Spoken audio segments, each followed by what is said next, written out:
This is a video in clinical medicine from the New England Journal of Medicine.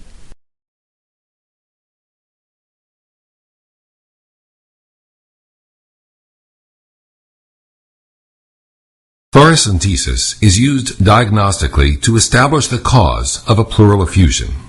It can also be performed to drain large effusions that lead to respiratory compromise.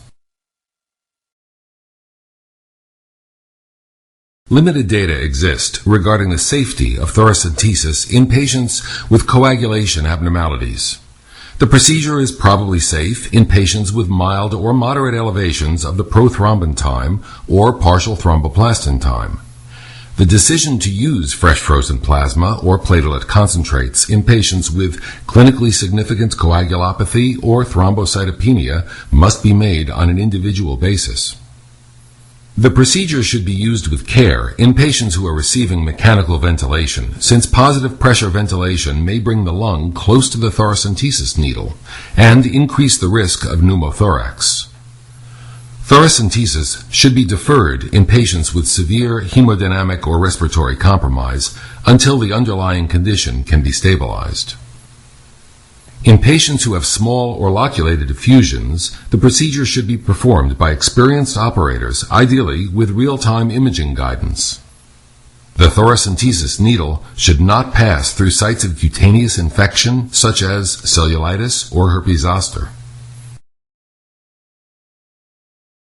Numerous devices, which are frequently available in prepackaged kits, can be used to perform thoracentesis. You should become familiar with the specific devices available at your institution. In this video, we will use a standard intravenous over-the-needle catheter assembly to demonstrate the procedure. For sterile preparation of the site and administration of anesthesia, you will need a skin cleansing agent, sterile gauze, sterile gloves, a sterile drape, a hemostat, which is optional, 1 or 2% lidocaine, and a 10 milliliter syringe with a 22 to 25 gauge needle. For the collection of pleural fluid, you will need an 18 to 20 gauge over-the-needle catheter, a 60 milliliter syringe, and a 3-way stopcock. You will also need sterile drainage tubing, specimen tubes and a large evacuated container, and a sterile occlusive dressing.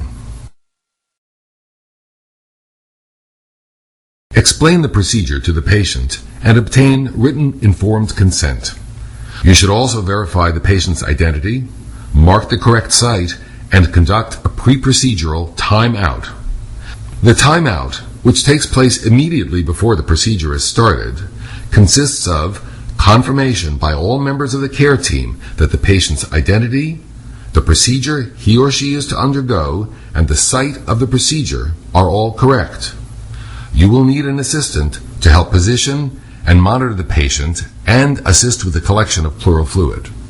Place the patient in a sitting position on the edge of the bed with his or her arms resting on a table.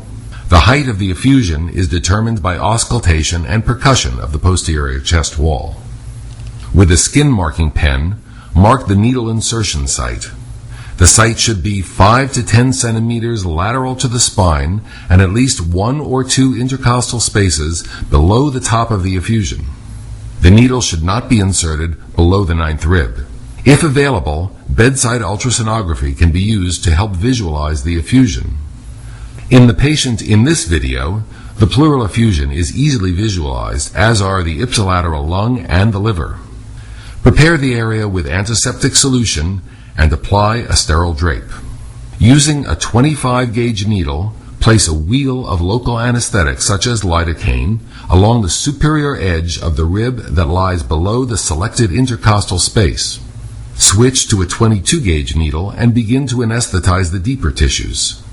The inferior surface of the rib must be avoided, since the intercostal vessels and nerve are located in this region.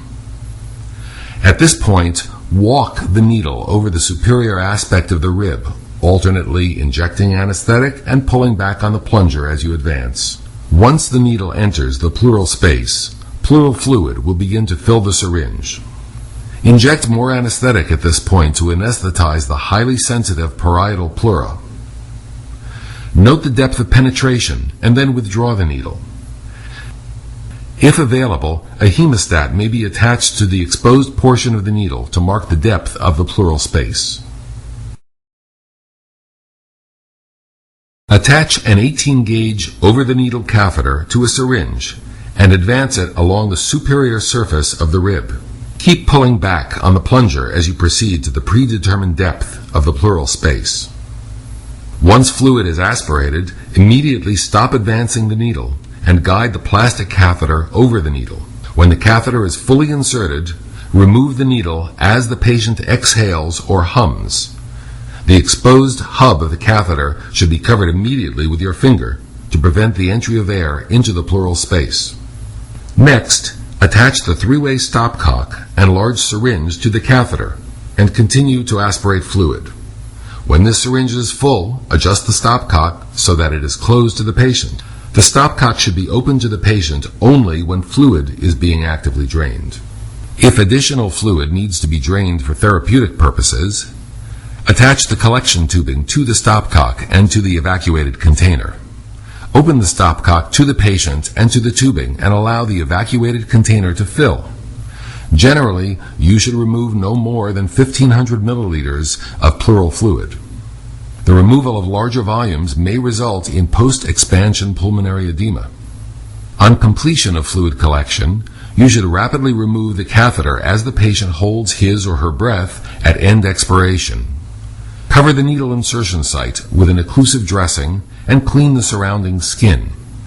At the end of the procedure, make sure that all needles are placed into appropriate safety devices.